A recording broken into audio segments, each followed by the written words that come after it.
Ça y est, la coupe du monde est lancée et je crois qu'elle est très bien partie. Salut les amis, j'espère que vous allez bien. Tellement content de vous retrouver parce que c'est la coupe du monde. C'est la première fois que je vais couvrir professionnellement, entre guillemets, une coupe du monde. Et ouais, ce premier match sur 104 nous a bien mis l'eau à la bouche. J'espère que vous allez bien. Je suis tellement heureux et ça va être trop cool de vivre ce mois avec vous. Restez bien jusqu'à la fin de la vidéo, je vais vous expliquer comment ça va être couverte cette Coupe du Monde sur la chaîne. Vous allez voir, on sera là une fois par jour, voire plusieurs fois par jour. Tellement de choses à vous dire. Mais parlons d'abord de ce Mexique-Afrique du Sud qui a tenu toutes ses promesses, que j'ai beaucoup aimé. Alors oui, on va parler du scénario, le début de match était beaucoup mieux que la fin, mais victoire 2-0 du Mexique, le Mexique qui envoie un petit message déjà et qui nous rassure. On va pouvoir en parler, mais victoire très autoritaire, 2-0, d'un Mexique très convaincant, qui peut être convaincu et conquis aussi par sa performance, contrairement à l'Afrique du Sud, qui m'a énormément déçu. On va évidemment parler des deux équipes, faire l'analyse tactique, vous connaissez la musique, il y a plein de choses à dire, ça va être très cool. Commençons d'abord déjà par l'antre, le théâtre, le lieu, l'environnement, ce merveilleux stade Azteca. Quel meilleur théâtre que pour ouvrir une Coupe du Monde que ce stade Azteca, avec le beau temps, c'était pas dit d'avance, et avec des supporters qui ont fait un boucan pas possible, 83 000 spectateurs, des images totalement dingues, de la couleur, des bruits qui puent en fait la Coupe du Monde, tout simplement, qui puent le football et la Coupe du Monde. Si on pouvait délocaliser tous les matchs, si Donald, tu veux nous faire un petit cadeau, envoyer tout à Guadalajara, à Monterrey, etc., s'il te plaît, fais-le pour le football, parce que je pense que les matchs au Mexique seront un petit peu mieux en termes de contexte que ce qui peut se passer ailleurs, que ce soit aux États-Unis ou au Canada. Et donc, on a pu profiter de ce stade Azteca, de ces merveilleuses images, les hymnes en rond avec non pas que les titulaires, mais tout le groupe. Et on a vu Memo Ochoa, bras dessus, bras dessous avec Raúl Jiménez.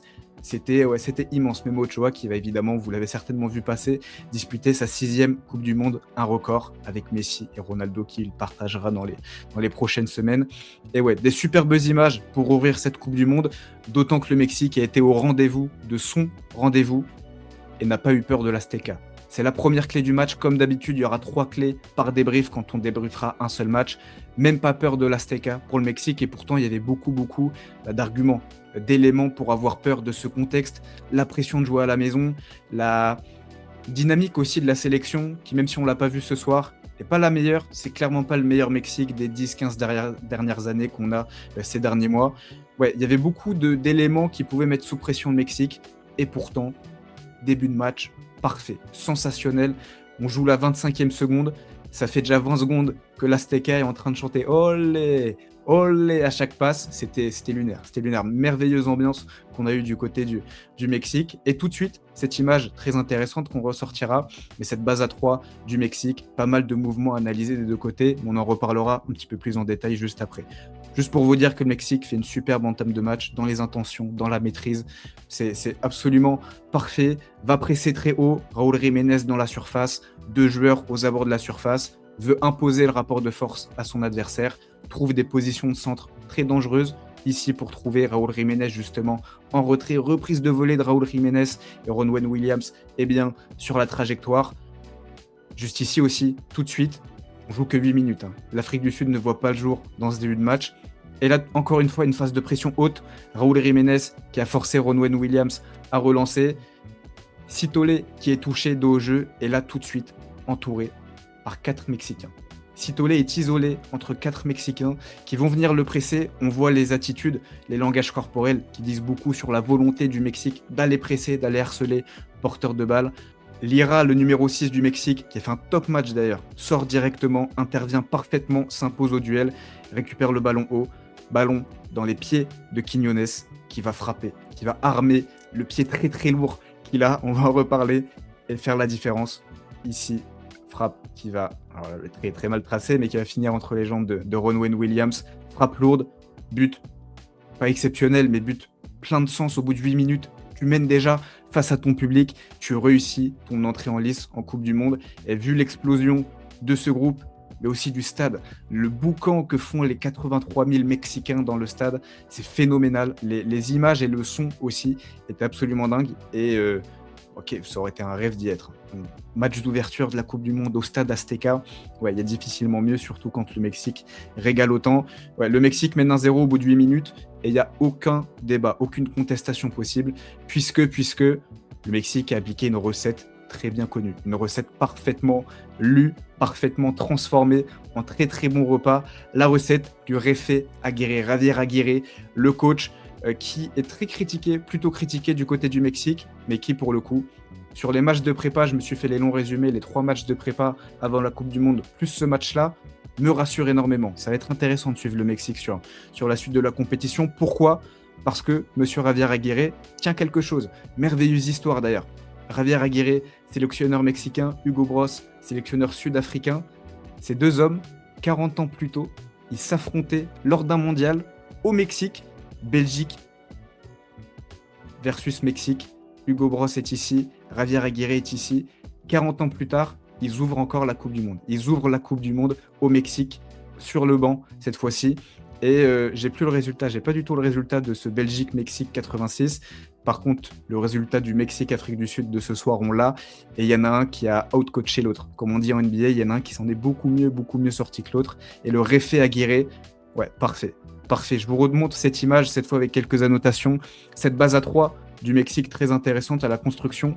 Pourquoi? Parce qu'elle permet de mettre toutes ces individualités dans les meilleures dispositions. Notamment pour Julián Quiñones, qui est là, ailier gauche, aligné ailier gauche, qui est aussi un 9 en club, et qui, sur la compo, dans le 4-2-3-1, est ailier gauche. Cette base à 3 permet de libérer le latéral gauche du Mexique, qui normalement est là sur le papier, et peut se retrouver ici. Gallardo est véritablement ailier gauche en phase avec ballon, prend littéralement tout le couloir, et donc réaxe permet à Julián Quiñones de se rapprocher du but, d'être dans ce demi-espace, d'avoir pas mal de liberté de mouvement. Ce qui est très intéressant aussi dans ce Mexique, le mouvement. Le mouvement, tu as un point d'appui, Raúl Jiménez, ok, qui ne bouge pas trop, qui vient fixer véritablement les défenseurs sud-africains. En revanche, autour, ça bouge énormément, c'est très mouvant, très liquide, et ça fait énormément de mal à l'Afrique du Sud dans la gestion justement défensive. Ce 5-3-2, bloc médian bas de l'Afrique du Sud, il n'a pas tenu très longtemps. On a vite compris que ça allait être quasiment impossible de résister, trop mal organisé. On va en parler, hein, mais des mouvements pas coordonnés, trop d'espace offert, un petit peu trop d'agressivité à certains moments qui vont coûter cher à cette équipe sud-africaine. Au contraire du Mexique qui vraiment récite sa partition sur pas mal d'aspects. Notamment, je parlais de Julián Quiñones qui est réaxé, rapproché du but. Ça lui permet de faire parler sa qualité de frappe. Et dans cette équipe du Mexique, il y en a pas mal des artilleurs, mais je crois qu'il y a un artilleur en chef, c'est lui, Julián Quiñones, qui là est trouvé dans l'interligne.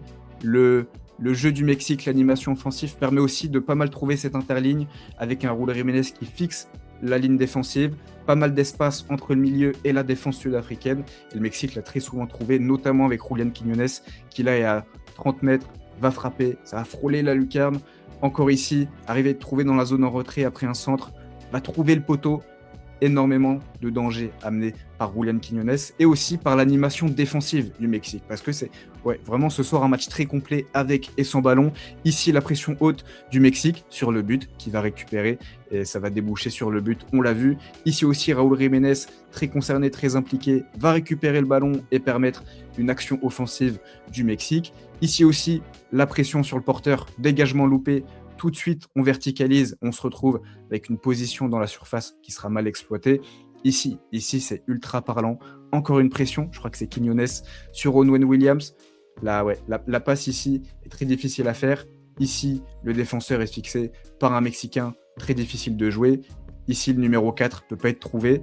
Et Ronwen Williams, dans un élan de folie, lui qui en plus a plutôt un très bon jeu au pied, c'est certainement le meilleur sud-africain de cette équipe, gardien très complet, va relancer ici, dans cette zone-là, alors qu'un Mexicain a pris le dessus, c'est Brian Gutiérrez qui a pris le dessus sur son vis-à-vis, va relancer ici, et là le Mexique a une aubaine. C'est une aubaine de se retrouver dans cette situation. Le Mexique ne va pas marquer sur cette situation. Aussi fou que ça puisse paraître, Brian Gutiérrez est tout seul, t'as Quiñones qui est ici, t'as aucun défenseur devant toi, à 15 mètres, 20 mètres de rayon, et pourtant Brian Gutiérrez va plutôt mal jouer cette action. Mais le Mexique, très impactant sur sa pression haute, très embêtant pour l'Afrique du Sud, qui avait aussi des limites, on en reparlera. Et aussi, le Mexique, troisième point, on a parlé de la qualité pour mettre dans les bonnes dispositions ses individualités, notamment Quiñones, la qualité du jeu intérieur, la capacité à récupérer très très haut le ballon et aussi la capacité à se mettre en position de centre. Parce que cette équipe du Mexique a beaucoup de profils dominants physiquement, notamment face à l'Afrique du Sud, notamment dans la surface. Raúl Jiménez, Julián Quiñones sont d'excellents joueurs de tête. Et le Mexique arrive parfaitement à se mettre dans ses positions de centre pour alimenter ses neufs supérieurs dans la surface. Julián Quiñones va ici décaler Gallardo. Cette fois, ça sera un centre à ras de terre, mais très dangereux. Là, ce centre dans la zone intermédiaire entre le gardien et la défense. Si Ron Wayne Williams n'intervient pas, il y a 90% de chances, je pense, où ça fait but. Ici, superbe centre côté mexicain. On n'est pas sur une position extérieure. Centre 45 degrés vers Raúl Jiménez, qui va effleurer le ballon. Excellent arrêt de Ron Wayne Williams. Excellent horizontal, excellent réflexe.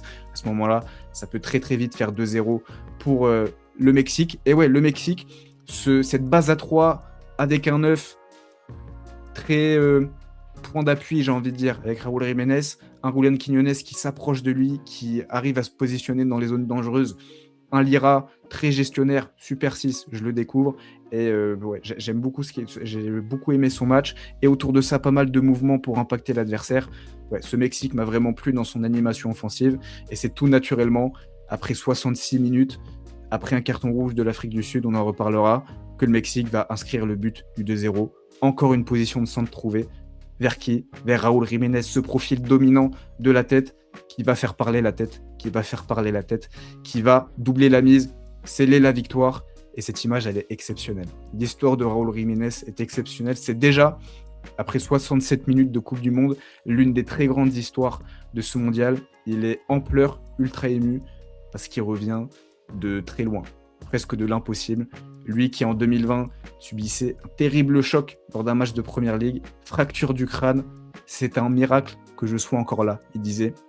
En 2021, l'os crânien fracturé, le choc avait causé des saignements dans mon cerveau. C'est un joueur qui aurait pu rester sur un terrain, qui aurait pu mourir sur scène, et c'est triste à dire, hein, c'est pas du tout heureux. Et c'est un joueur qui, 6 ans plus tard, à 35 piges, après une bonne saison du côté de Fulham, vient ouvrir le score, mettre le 2-0 au stade Azteca, alors que c'est la star du pays, très clairement. Il y en a une autre qui monte, mais lui, 35 piges, c'est la star absolue de sa sélection. Il marque ce deuxième but dans un stade de 83 000 spectateurs totalement acquis à sa cause, qui connaît parfaitement son histoire. Ouais, l'image et l'histoire est totalement dingue. Et c'est très émouvant quand même, en vrai, comme image. J'imagine pas si j'avais été mexicain, ce qu'on peut ressentir quand on voit ces images-là. Malgré tout, ça fait 2-0 et c'est totalement mérité. Mais l'Afrique du Sud avait compris depuis bien longtemps qu'elle ne gagnerait pas ce match. C'est pas ce 2-0 qui acte la fin des espoirs de l'Afrique du Sud. C'est plutôt cette situation, 49e minute, et alignement catastrophique de CBC qui est là, qui n'est pas du tout aligné avec Mbokazi, avec le reste de sa défense, et qui vient couvrir Brian Gutiérrez ici. Brian Gutiérrez prend la profondeur. Il va être parfaitement lancé dans la profondeur. Prend la profondeur. Faute de Sitolé, qui a vécu un match catastrophique, le pauvre. C'est lui déjà qui perd le ballon sur le 1-0 et qui vient faire cette faute. Il y a faute, léger contact, mais à la vitesse où ça va, c'est largement suffisant pour déséquilibrer. Aucun débat sur la nature de ce carton rouge, peut-être plus sur les deux autres. Et Sitolé, qui est en plus un joueur de qualité, pour le connaître un petit peu, ouais, c'est une première cauchemar. Fautif sur le premier but, fautif sur le carton rouge, tu laisses tes coéquipiers à 10. Ouais, le Mexique, à ce moment-là, sait que 99% c'est fait. Tu mènes 1-0, tu surdomines déjà ton adversaire 11 contre 11. Il est réduit à 10, le stade Azteca est en furie. Je vois pas comment l'Afrique du Sud peut se relever de ce carton rouge, encore moins en finissant à 9.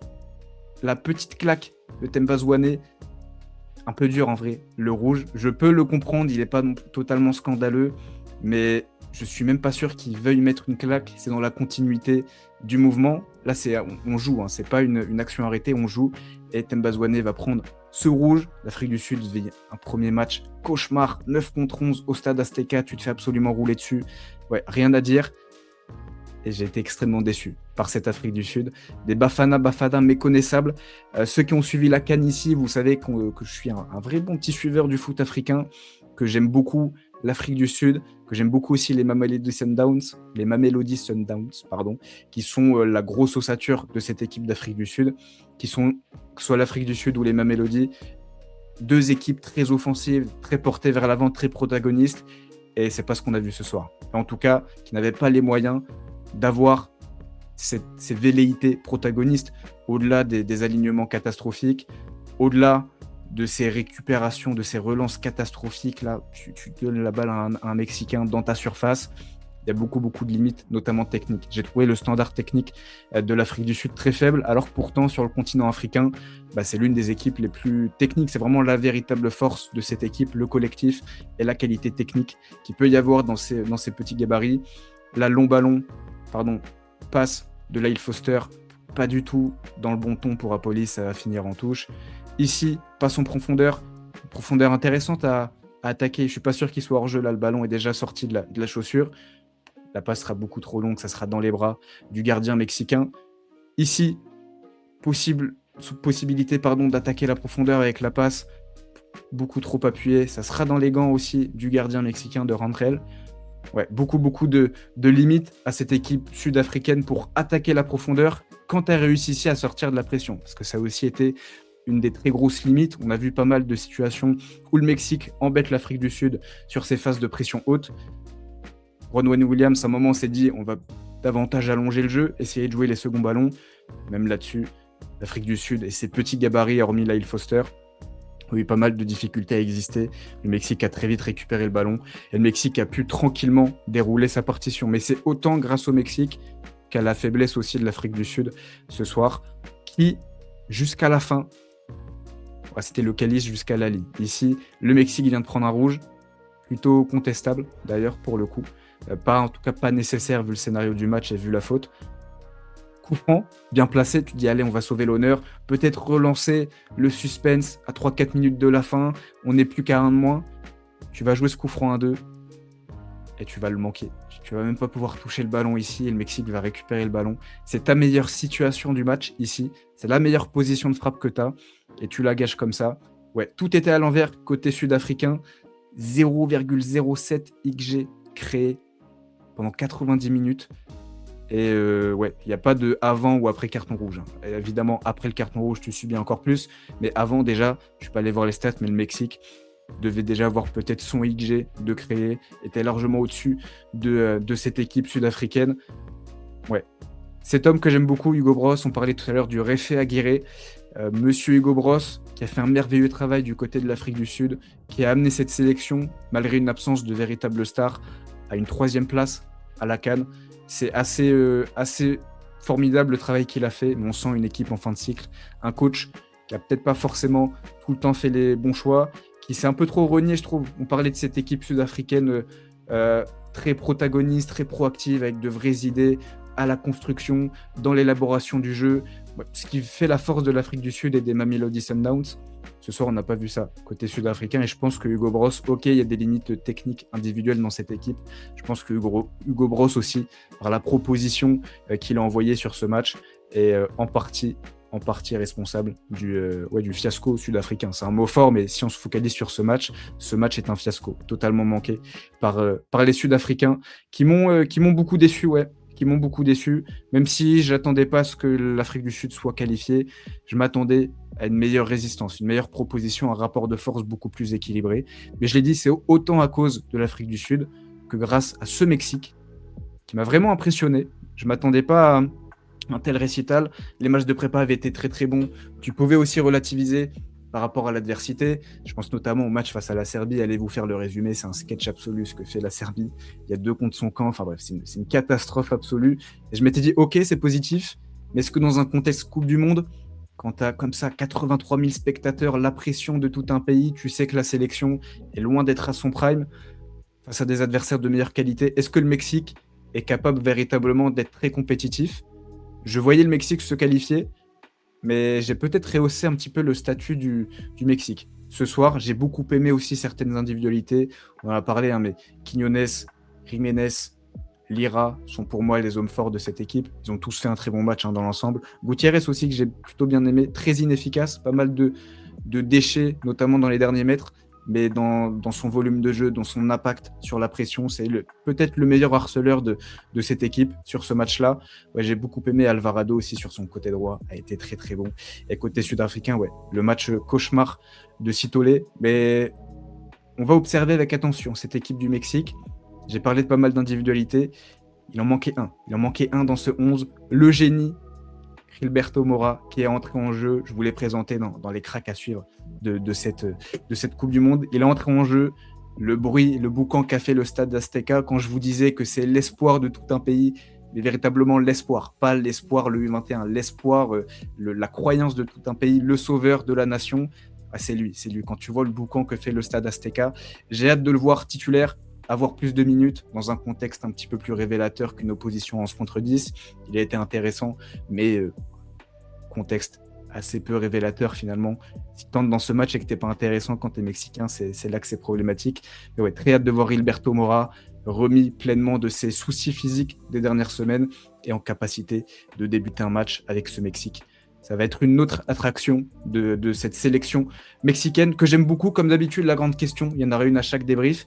Est-ce que le Mexique est outsider de cette Coupe du Monde? Alors, outsider, ça va un peu tout rien dire, mais en gros, je pense qu'il y a un chapeau 1 de favoris où on met tous à peu près la France, l'Angleterre, le Portugal, l'Argentine, l'Espagne, et je crois ne pas en oublier. Un deuxième chapeau d'outsider, les Pays-Bas, le Brésil. Tu peux presque peut-être, je sais pas, inclure le Japon, la Côte d'Ivoire, le Sénégal, le Maroc, et j'en oublie très certainement, je fais tout ça de tête. Est-ce que le Mexique peut pas être intégré à ce deuxième chapeau, à la fin du deuxième chapeau? Moi, je le mettais beaucoup plus dans un troisième chapeau. Les équipes qui veulent se retrouver en 16e, en 8e maximum, mais qui ne pourront pas aller plus haut, bah peut-être que le Mexique pourra enfin briser ce plafond de verre des 8e sur les dernières années. En tout cas, ce sera très, très, très intéressant de suivre le Mexique, qui m'a pas mal rassuré et qui me hype finalement plutôt pas mal. Alors que je n'étais pas convaincu à voir leur compétition. C'est pas de la culture de l'instant, mais entre les 3 matchs de prépa et ce match-là, ouais, plutôt très intéressant ce Mexique. Je vous laisse me donner votre avis dans les commentaires. Je réponds à tous les commentaires comme d'habitude. On va continuer de débattre de cette Coupe du Monde. Et le point sur comment on va la couvrir, cette Coupe du Monde. Je vous ai fait un petit tweet, je vous le mets aussi sur YouTube. Pendant les poules, un débrief par jour minimum un débrief par jour après le match le plus intéressant de la journée, 2 débriefs si on a 2 matchs XXL, je pense notamment aux matchs, et souvent de très gros matchs, les jours où la France joue, il y a moyen qu'il y ait 2 débriefs à chaque fois que la France joue, justement à partir des 16e, en misant sur le fait que la France sera bien qualifiée en 16e, la preview tactique de chaque match des Bleus, et à partir des 16e, chaque match débriefé. Là, ça va être totalement dingue. Je crois qu'on va faire 3-4 vidéos par jour. Je crois que c'est 3 matchs par jour de mémoire. Il y aura 3 vidéos par jour. Dès que les 16e vont arriver, une vidéo par match, une analyse, comme vous l'avez vu ici. La preview avant chaque match des Bleus à partir des 16e. Et à partir des quarts, preview plus débrief analytique. Ça va être sportif, mais ça va être très très cool. Des petits formats aussi qui peuvent arriver au cours de la compétition. Je serai absent 4-5 jours en début de compétition. Mais ce sera pour mieux revenir, pour mieux tenir sur la durée de la compétition. On se fera un gros bilan, je pense, en live des 10 premiers jours de la Coupe du Monde ensemble pour en parler, se replonger dans cette Coupe du Monde. Mais ouais, pendant les 3-4 prochains jours, je serai là. On va continuer à parler de cette Coupe du Monde, notamment de ce Corée du Sud, Tchéquie, qui arrive à 4 heures, très très vite. On va le débriefer, celui-là aussi. Et puis, une petite ligue MPP, je sais que vous aimez bien ça. Le petit code est à l'écran, vous pouvez rejoindre la ligue MPP, la Bebeto Cup. On est de retour en Amérique, 32 ans après de cette image de Bebeto. Vous pouvez rejoindre la Ligue MPP avec ce petit code. On est déjà une petite centaine de mémoire. Vous pouvez la rejoindre. On se fait un très grosse compétition dans cette Ligue MPP. Et je vais aussi vous mettre le lien dans les commentaires pour que ce soit plus simple pour vous. Ça va être un régal. Un régal, cette Coupe du Monde. Et on se retrouve très très vite. Donc pour ce deuxième match, rendez-vous à 4h, fin du match vers 6h, débrief vers 7h, 7h30, si tout se passe bien. Un petit peu comme celui-là, le même format, l'analyse, les 3 clés du match et mon avis sur ce match avec vous aussi dans les commentaires. Merci les gars de m'avoir suivi, j'espère que cette Coupe du Monde va vous plaire. On sera là tous les jours, ça va être grandiose, ça va être merveilleux. Et les premières images qu'on a de cette Coupe du Monde sont plutôt pas mal, ça met l'eau à la bouche. pour la suite. Profitez bien, reposez-vous bien, dormez bien pour ceux qui travaillent demain et qui doivent se lever tôt. Et on se retrouve pour ce Corée du Sud, Tchéquie. Salut à tous.